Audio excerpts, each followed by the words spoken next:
So they'll keep earning something. They may not earn as much as they do now, but that makes a huge difference on the outcome of a plan.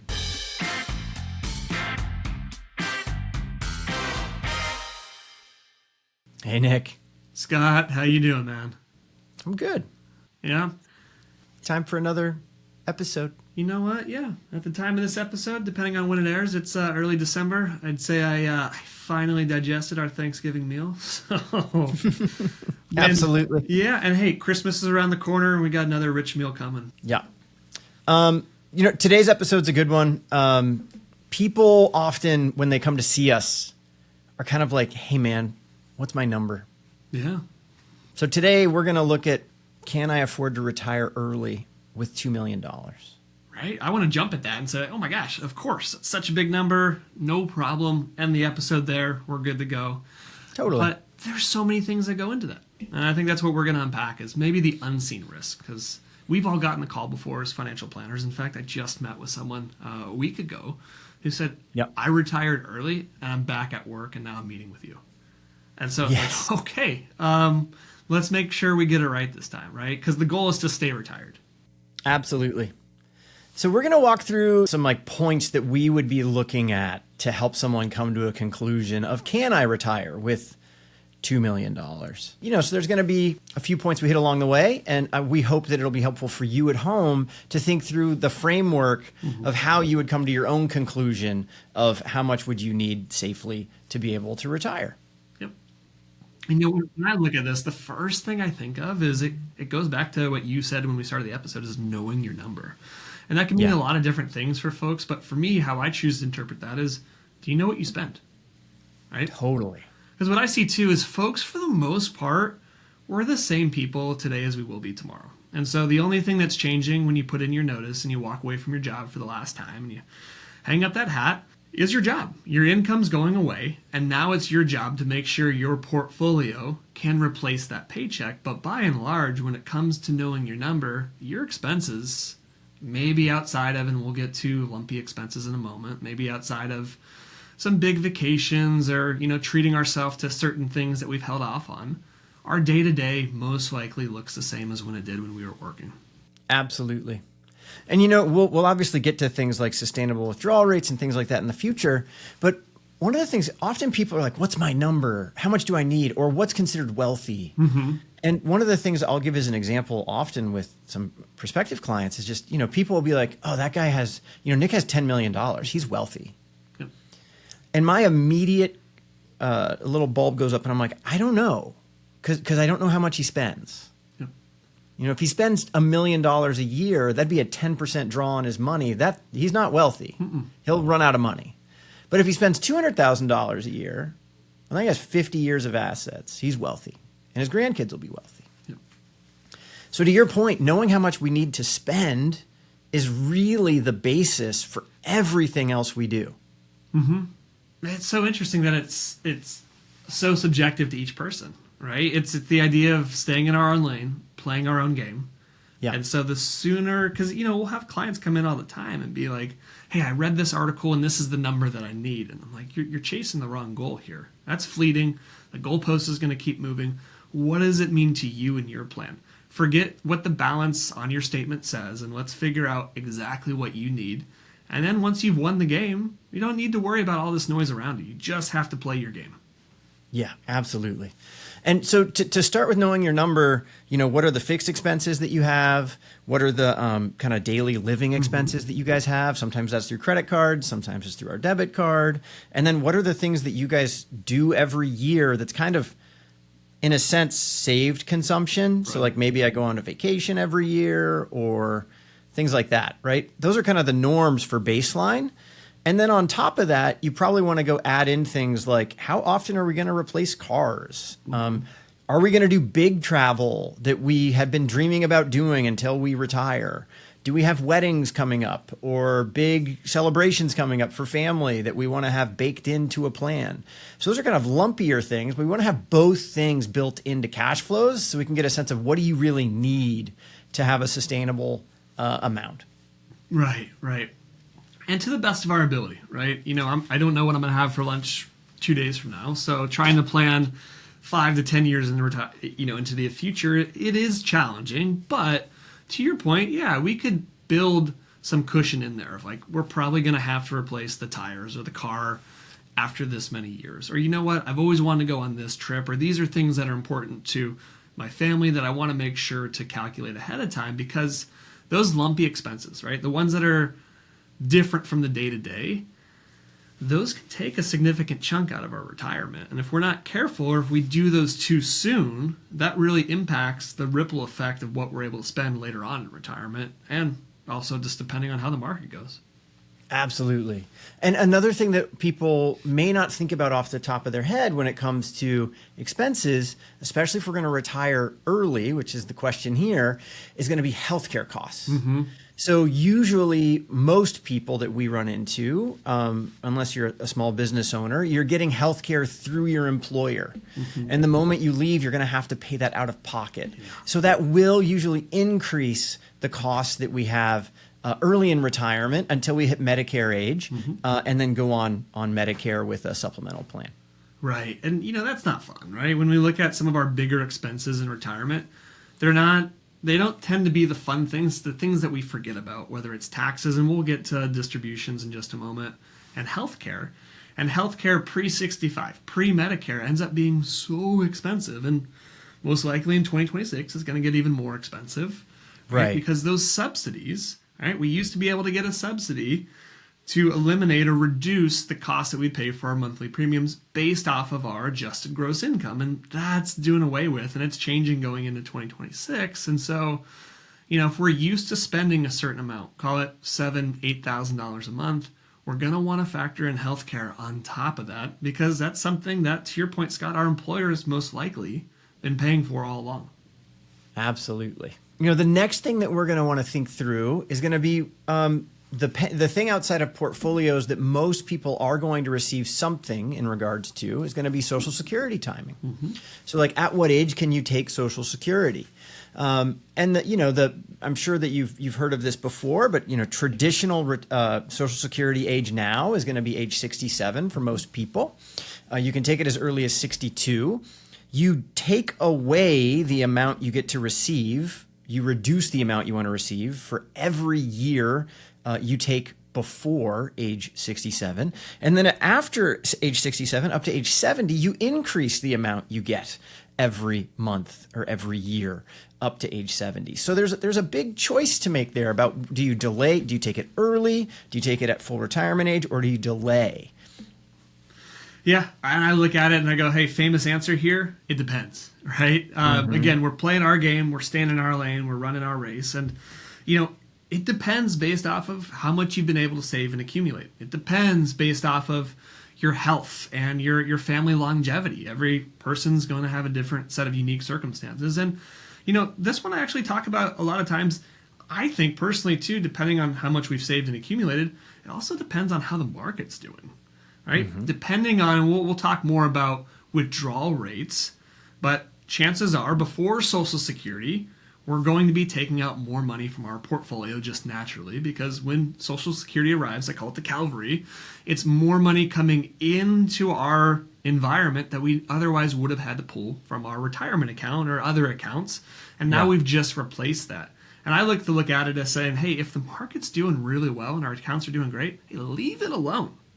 Right? Let it grow. It's growing, to your point, at 8% each and every year. We just leave it alone till 70. But if the market takes a nasty downturn, especially early in retirement, it may be not a bad idea to get some of that money coming in and let our account recover.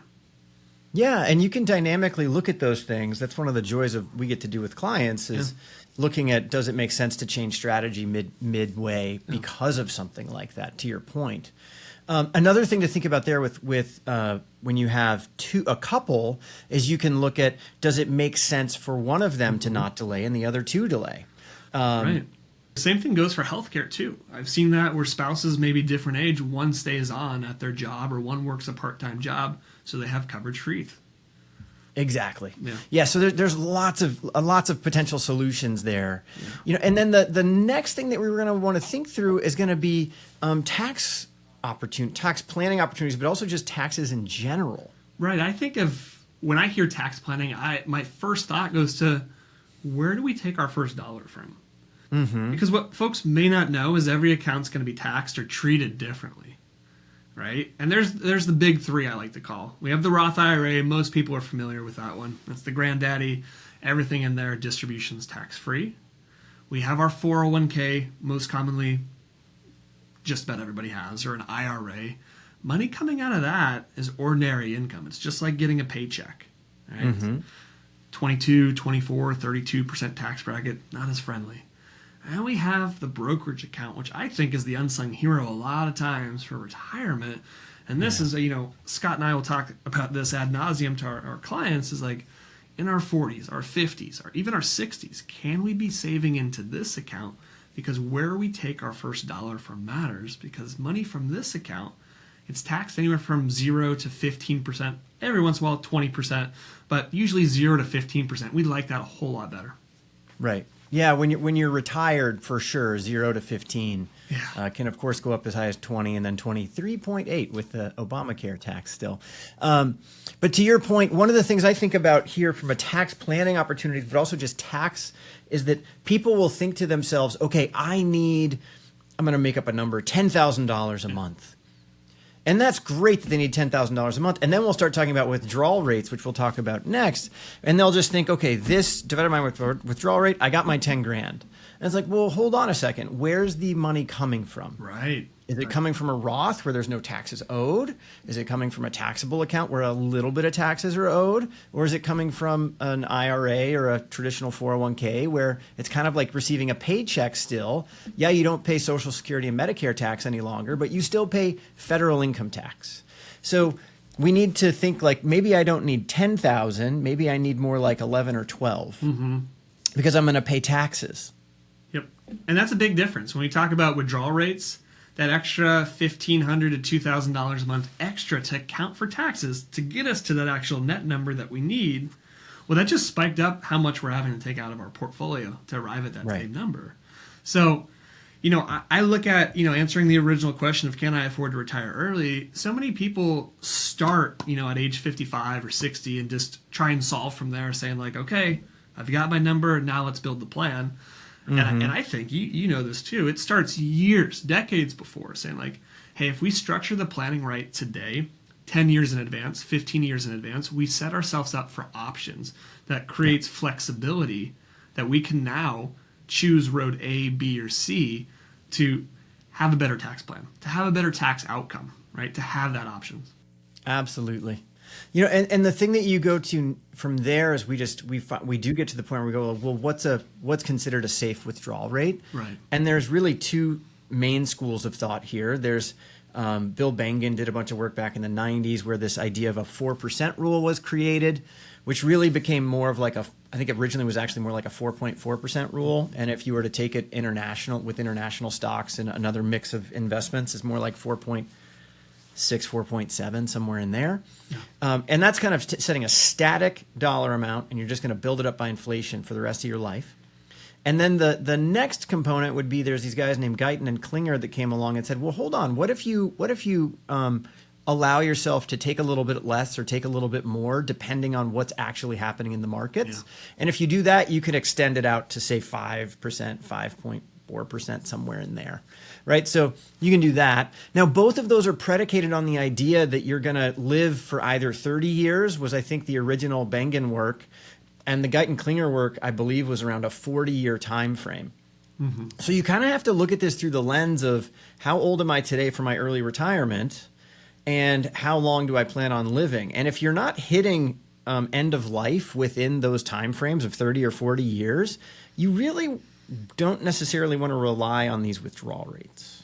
Yeah, and I'll say, one other thing on that is, very general rule of thumb too is like when we look at these withdrawal rates, if we're going to have a longer retirement, call it 40 years compared to 30 years, well guess what?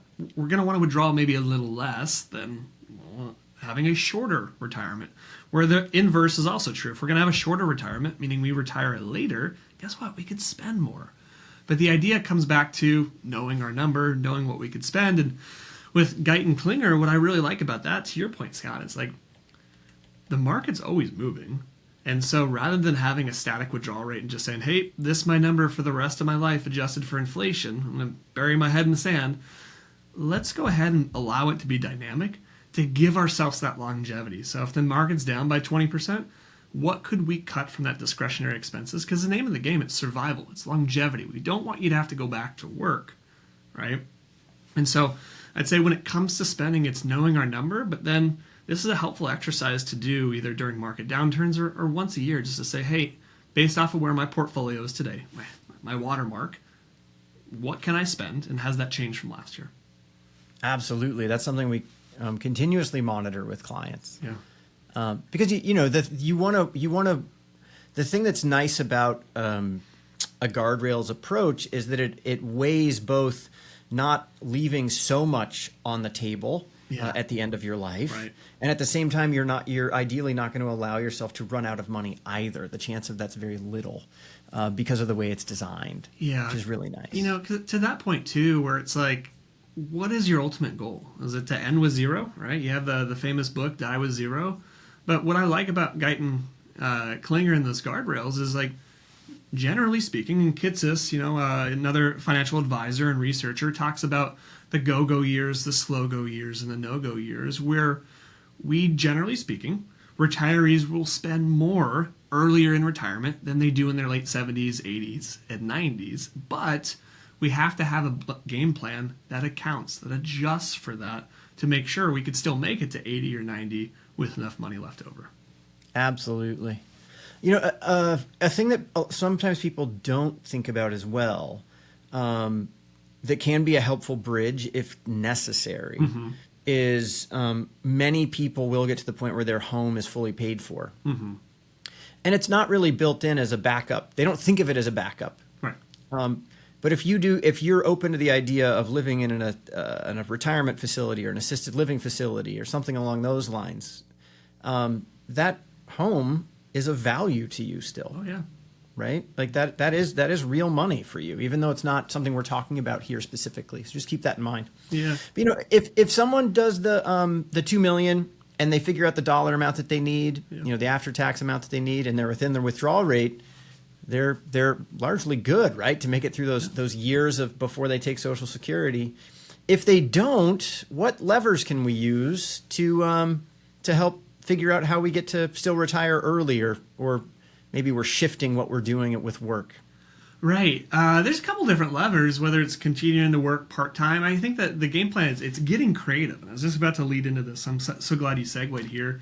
A lot of challenges that we see for folks that are in their 50s, not so much in their 60s, but it's being able to have access to certain accounts that otherwise aren't unlocked until we're 59 and a half, right? Yeah. And so I'm thinking, of your 401k or your IRA, we'll say for a second here, your 401k, can't touch that till you're at least 55, right? And if you roll it over, you lose that ability to touch it at 55, and now we can't touch it till 59 and a half.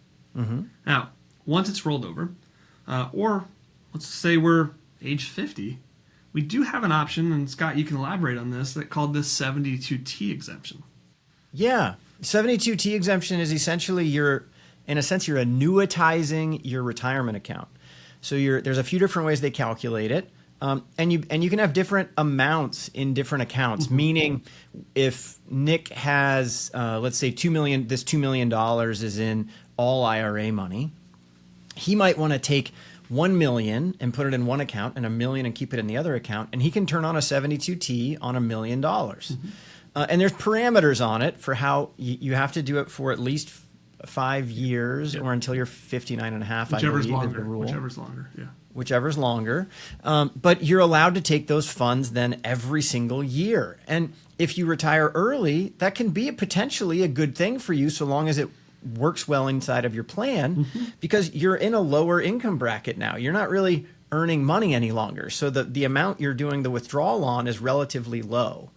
So that is something that you can look to do. And this is just a unique set of circumstances that you're going to have to deal with, that somebody retiring after, we'll just say 59 and a half, doesn't have to, but it is a game plan that you're going to need to learn how to navigate. Otherwise, you're going to get hit with penalties that you work so hard for that money. So got to be able to understand what has to occur to get that money out without hitting those penalties. Absolutely. Yeah. You can and then the question I always think of is like, what are we retiring to? Yep. I was literally having a conversation with a new client yesterday, and they do want to make work optional. They want to know that they don't have to work any longer, and that's the work that we're going to do. We'll be going through a lot of a similar framework here with some other things as well. But once they know they're financially free, they know they're going to keep doing something. So they'll keep earning something. They may not earn as much as they do now, but that makes a huge difference on the outcome of a plan because it reduces the need to take from portfolio in the years in which you're really relying on the portfolios. Yeah. Man, whether even if it's just a part-time job just to get healthcare, or just to your point, to have money coming in that's not diminishing or reducing the portfolio in those early years that are so important. See, once we get to kind of the back half or middle portion of retirement, completely different landscape, completely different game than when we're in our 50s, right? Because if we spend too much too early, again, it's that ripple effect that's going to significantly cause, bad circumstances for the rest of our retirement, which is going to impact how much we could spend in our 70s and 80s. Absolutely. So another thing that you could look at if you go look at I have my $2 million, I'm really burnt out, I really just want to do, I want to be done with work. Right. Well, the question is like, test drive. I would suggest test driving for yourself, spending a lot less to get you to the number that's going to make you okay. Yeah. Does that make sense? Yeah, I like this one because then you haven't left work yet. Correct. But you're like, I really want to be done with work. But if I want to be done with work, I'm going to have to choose to reduce what I spend in life. And so just go try it and see how it feels. Yeah. But I like and this see one if you're too okay for with it. another reason, because so many times when we have that big salary, what do? We get comfortable, and it is really hard, to your point, to test drive, to cut away with that when we're used to getting, we'll say, it's a couple here and they're living off 250, 300,000. And now in retirement, if they were to pull that same amount, they'd be done with their retirement assets in 7 to 10 years, right? And so test driving, I look at it as two different things you're test driving. Can I actually really survive on this amount, whatever it is? Right? That's a hard exercise to go through, but better, to your point, to do it while you're still working. But then number two, I look at this second test drive of maybe we start to pull back from work and use some of that paid vacation that we have to figure out what an ideal week in retirement is going to look like. Because 100%. when we just remove the numbers, we get past the spending, we figure out our plan's going to work, when we're on the other side of that fence, what are we going to do with all that time? And if we haven't solved that part while we're still working, you and I could tell stories for the rest of the day here of how many clients have probably, or just folks that we've met with, that went back to work because they didn't think through that part. They just looked at it as a math equation. Absolutely. Yeah. There's other things people can look at as well. They can obviously optimize tax planning, whether or not to delay Social Security, which we've already touched on. Your investment allocation and like how dialed up or down should it be to help you get the rate of return that you need for the withdrawal rate. I think that's a good idea of the levers. But what do you think as we're kind of wrapping up here? I think we touched on a lot of them. I mean, it comes back to, I always say we're working backwards. So we got to start with like, where are we going to be 5, 10, 15 years from now? We understand how, and then we build the plan of how we're going to get there. So we work backwards into, do we know our number? If we're already at our number, fantastic. There's no more planning. We could figure out now what retirement looks like. If we work backwards and we still have a need, we still have a gap, well, now we know what we have to do to get there from a savings perspective. But it goes back to, I think, really also figuring out, what are we going to do, Scott, once we get there, right? What is retirement going to look like? What do we want to spend our money on? Another lever we didn't talk about that I'll touch on, I didn't want to forget, is when we talk about lumpy expenses, we talk about our withdrawal rates. Make sure when you're running your annual withdrawal rates, if you have a big one-time expense coming up, say it's a $50,000 vacation that you've been saving up for because you want to take the whole family, or it's a new car, whatever it is, rerun your withdrawal rate numbers, because they're going to look very different than if you're just doing your day-to-day, month-to-month expenses and the market's moving up and down. But when you have those big numbers coming out that are, unusual, go run your withdrawal rates for the next year to see how things have changed, and if we need to make adjustments. Absolutely. I mean, I think for many people, $2 million is probably more than enough to retire, and perhaps to retire early. We kind of give a framework. We give that good framework of looking at spending and healthcare, our portfolio strategy, Social Security timing, looking at lumpy expenses. End of the day, it's not really about the number. It's about having a good plan, and then knowing how to make changes to that plan based on market conditions that happen. Yeah. And so the good plans, they're the ones that adjust, right? Life is going to happen. How do we adjust as things move along? Well, thanks, man. Always good seeing you. Likewise. See you guys next time. Take care.